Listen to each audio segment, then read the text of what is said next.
आपके बच्चे, आपके संतान को गलत आदतें, कुसंगति, गुस्से से, नशे से मुक्ति दिलवाने वाले एक महाचमत्कारिक टोटके की। तो जल्दी से कागज कलम लेकर बैठ जाइए, लिखते जाइए, समझते जाइए, क्योंकि संतान से संबंधित समस्याएं लगभग आजकल हर किसी को रहती है। तो क्या आपकी संतान, आपके बच्चे कुसंगति के अंदर पड़ चुके हैं? क्या वो नशे के शिकार हो चुके हैं? सिगरेट, बीड़ी, ड्रिंक करना, दारू पीना, जुआ खेलना, सट्टा खेलना, हर तरह का दुर्गुण आपके संतान के अंदर आ चुका है। क्या आपकी संतान, आपके बच्चे आपका कहना नहीं मानते हैं? क्या आपको लगता है कि आपकी संतान, आपके बच्चे गलत संस्कार में पड़ते जा रहे हैं? आपके बच्चों की, आपकी संतान की आदतें खराब होती जा रही हैं? क्या आपके घर में संतान की वजह से हमेशा कलह कलेश अशांति बनी रहती है? क्या आपके बच्चों में हमेशा क्रोध बना रहता है? बात बात पे थाली को उठा के पटक देते हैं, सिर फोड़ने लग जाते हैं। और सिर्फ संतान ही नहीं, यदि आपको लगता हो कि आप या आपके परिवार का कोई सदस्य जीवन मरण के दौर में से गुजर रहा हो, आपके पति नशे में डूबे हुए हों, तो आप परेशान मत होइए। आपकी इन सभी परेशानियों को खत्म करने वाला, आपकी बिगड़ी हुई संतान को कुमार्ग से सुमार्ग पर लाने वाला एक महाचमत्कारिक दुर्लभ प्रयोग आज मैं आपके पसंदीदा शो गुड लक टिप्स में बताने जा रहा हूं। इस तरह के प्रयोग टीवी सीरियल के इतिहास में बहुत कम बताए जाते हैं। इस प्रयोग को हम वेंटिलेटर वाला प्रयोग कहते हैं। इस प्रयोग को तब किया जाता है जब जीवन के सुखपूर्वक जीने के सारे रास्ते बंद हो गए हों। इस प्रयोग को तब किया जाता है जब हमें लगता है कि हमारा दुर्भाग्य, हमारा बैड लक हमारा पीछा नहीं छोड़ रहा हो। इस प्रयोग को तब किया जाता है जब हमारी संतान कुमार्ग पर चलने लगती है, माँ बाप पे हाथ उठाने लगती है, बात बात पे क्रोध करने लगती है, संतान बात करना बंद कर देती है। इस प्रयोग को तब किया जाता है जब राहु, केतु, शनि इत्यादि ग्रहों से दुष्परिणामों से बचना हो। इस प्रयोग को तब किया जाता है जब आपको लगता हो कि आपके ऊपर किसी ने तंत्र मंत्र टोना टोटका कर दिया हो, जिसके कारण आपका अच्छा भला सुखी जीवन बर्बाद हो गया हो, आपका विवाह नहीं हो पा रहा हो, लाख मेहनत करने के पश्चात पढ़ाई में अच्छे अंक नहीं आते हो, नौकरी नहीं लग पा रही हो, पति गलत संगत में पड़ गए हो, तो कुल मिलाकर आपकी सभी शारीरिक, आर्थिक, मानसिक, वैवाहिक परेशानियों को दूर करने वाला एक बहुत ही चमत्कारिक दुर्लभ प्रयोग आज मैं आपके पसंदीदा शो गुड लक टिप्स में बताने जा रहा हूं। जल्दी से कागज कलम लेकर बैठ जाइए, लिखते जाइए, नोट करते जाइए। कलयुग के प्रत्यक्ष व साक्षात देवता श्री हनुमान जी महाराज के चमत्कार से आप और हम सभी परिचित हैं। आप किसी भी क्षेत्र में हो, योग्यता के 3 प्रमाण माने जाते हैं: निरंतरता, विश्वसनीयता और समर्पण। हनुमान जी महाराज में तीनों गुण थे। बल, बुद्धि, विद्या की मांग की जाती है। हनुमान चालीसा के आरंभ में दूसरे दोहे में लिखा गया है, बुद्धिहीन तनु जानिके सुमिरो पवन कुमार, बल बुद्धि विद्या देहु मोहि हरौ कलेश विकार। अर्थात मैं अपने आप को बुद्धिहीन मानकर आपका स्मरण कर रहा हूं, आप मुझे बल दीजिए, बुद्धि दीजिए, विद्या प्रदान करके मेरी सभी कष्टों को, दोषों को दूर करने की कृपा करें। इसके पीछे सूत्र यह है कि बुद्धि विश्वसनीय हो, बल में समर्पण का भाव रहे और विद्या निरंतर यानी सक्रिय बनी रहे, जड़ ना हो। इन तीनों का जब संतुलन जीवन में होगा तो क्लेश विकार दूर हो सकेंगे।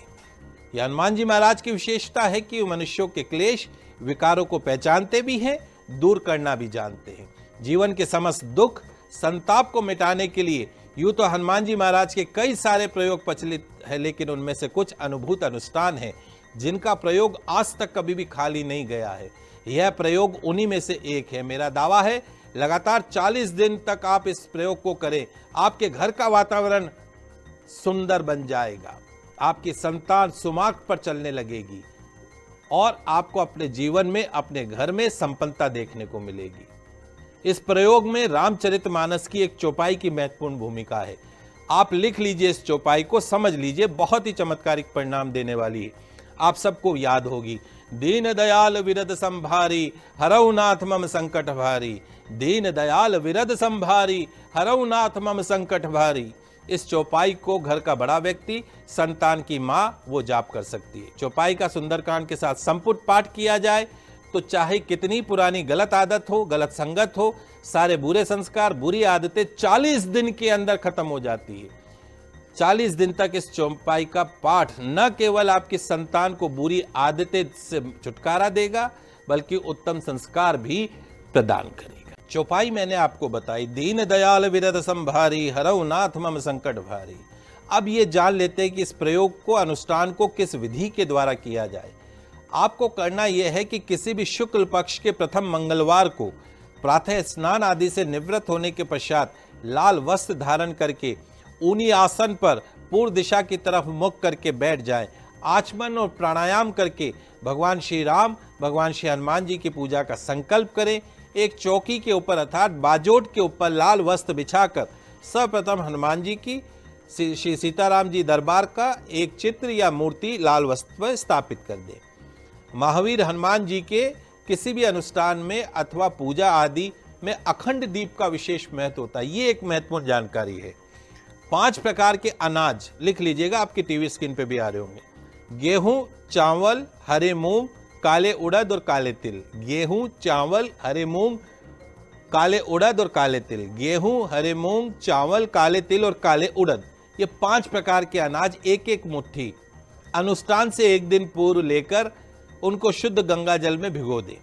अनुष्ठान वाले दिन उन अनाजों को पीसकर, गंगा जल में से निकालकर पीसकर उसका आटा बना ले और उस आटे में एक बड़ा आटे का एक कटोरी नुमा बड़ा दीपक बना ले। आप सूखे को भी एक साथ पीस सकते हैं, अगर भिगो के नहीं रखते तो सबको एक मिक्स करके मिश्रित आटा बना लीजिए। आटे में गंगा जल डाल के उसन के कटोरी नुमा दीपक बना लीजिए। इतना ऊंडा रहेगा, इतना बड़ा रहेगा। अब जो हाथ में जो लच्छा बांधते हैं, कलावा जो बांधते हैं, उस कलावे का गट्टा ले लीजिएगा बत्ती में काम में लेने के लिए। आपकी जो संतान जो कुमार्ग पर चल रही है, बिगड़ी हुई है, जो नशे पते के अंदर घूमती रहती है, जिसमें सारे अवगुण हैं, उस संतान को खड़ा कीजिएगा। मौली का पहला सिरा सिर की चोटी पे लेके सामने से, फ्रंट से सिर के पांव तक, संतान के सिर से पांव तक लंबाई नापिएगा। 5 लंबाई नापनी है। पहली लंबाई हेड टू टो, एक लंबाई अंगूठे तक।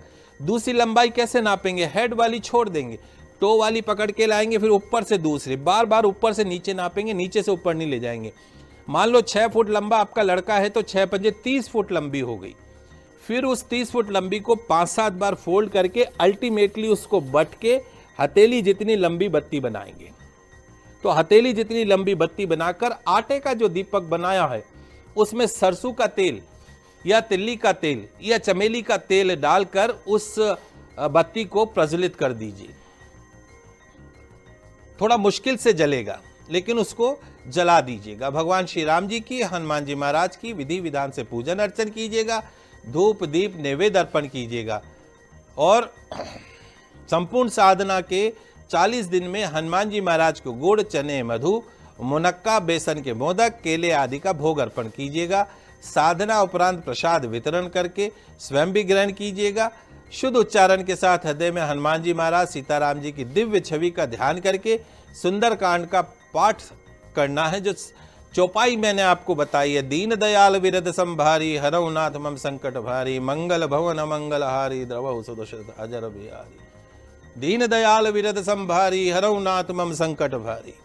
इस प्रकार आपको आरंभ करना है। यदि संपूर्ण पाठ संभव न हो तो खाली चौपाई का 108 बार जाप कर लीजिए। ये ध्यान रखें, अनुष्ठान को कम से कम 40 दिन तक करना है।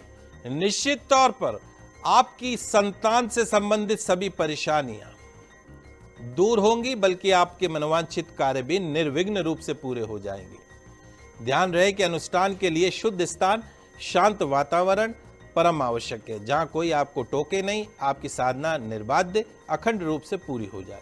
यदि घर में संभव ना हो, सुलभ ना हो, एकांत स्थान पर अथवा आसपास स्थित हनुमान जी के मंदिर में एकांत स्थान पर बैठ के प्रयोग कीजिएगा। इस प्रयोग से आपकी बिगड़ी हुई संतान भी कुमार्ग से सुमार्ग पर चलने लगेगी। आपके घर में यदि कोई गंभीर बीमारी से पीड़ित है तो इस उपाय से गंभीर बीमारी से भी उसको मुक्ति मिलेगी।